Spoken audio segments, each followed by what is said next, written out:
đấy đủ riêng cái lăng cà lộc cà lôn cà lôn lôn lôn nước tí đầu không tí xanh máu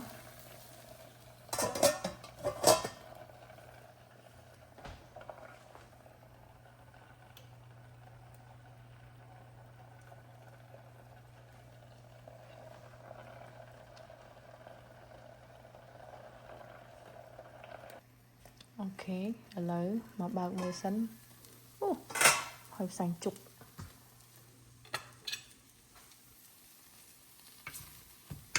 trong bờn này trong ít bờn cho mong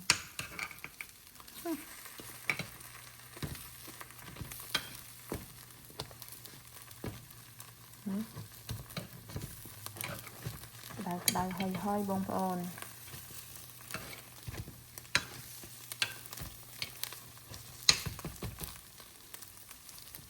thôi tích sân cái đai khăn nó trong bờn mà vậy đừng là bỏ tiện bàn